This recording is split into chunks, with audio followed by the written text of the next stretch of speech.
England has a few problems. First of all, his country's engaged in civil war. As his house, the House of Lancaster, and the heirs to the throne fight against the Yorks, who are pretty sure they're the ones who deserve to be the leaders of England. Then he has a power-crazed, army-leading wife, Queen Margaret, who's basically running the war for him, and who dumped him after he accidentally disinherited their son and gave the crown to the Yorks. Then there's the bloodthirsty son of Yorks, who wants his wife kind of murdered. And they all want to kill him. But Henry's biggest problem, one of these sons, who will later be known as Richard III, has a knife at his throat.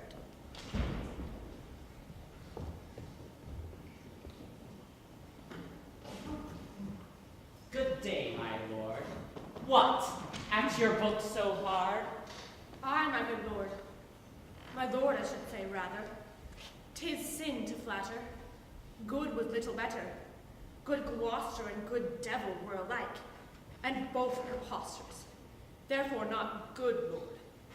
Sirrah, leave us. We must confer. So flies the reckless shepherd from the sheep. So first, the harmless sheep doth yield his fleece, and then his throat unto the butcher's knife. What scene of death hath Rochus now to act? Suspicion always haunts the guilty mind. The thief doth fear each bush, an officer.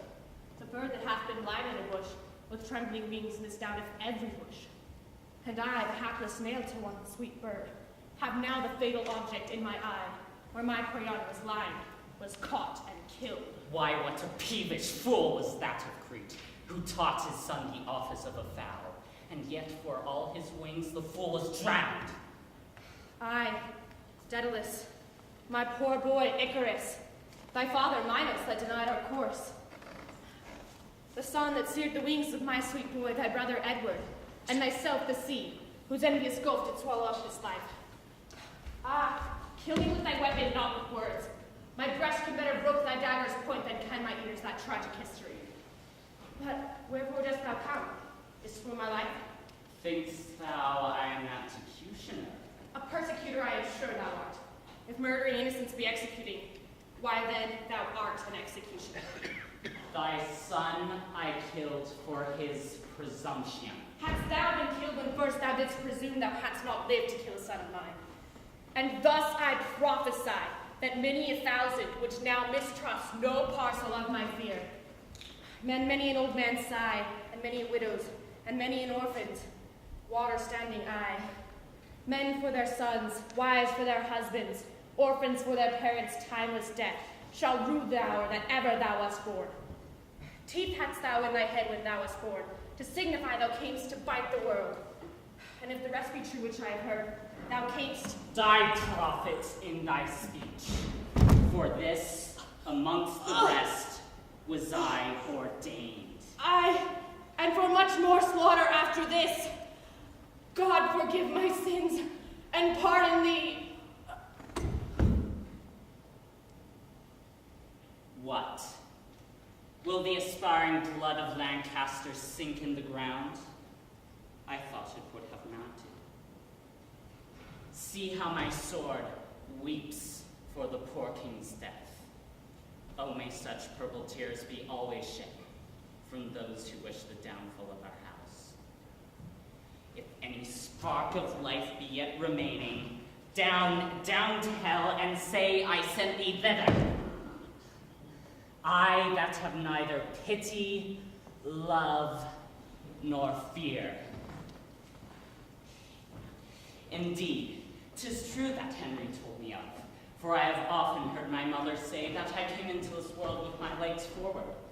Had I not reason, think ye, to make haste, and seek their ruin that usurped our right?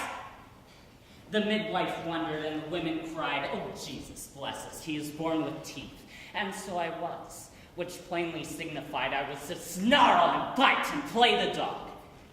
Then, since the heavens have shaped my body so, let hell make croaks my mind to answer it. I have no brother. I am like no brother. And this word love, which graybeards call divine, be resident in men like one another and not in me. I am myself, alone. Clarence, beware, thou keepst me from the light.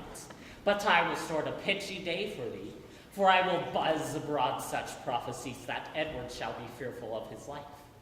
And then, to purge his fear, I'll be thy death. King Henry and the prince, his son, are gone. Clarence, beware, thy turn's next, and then the rest. Judging myself but bad till I be best.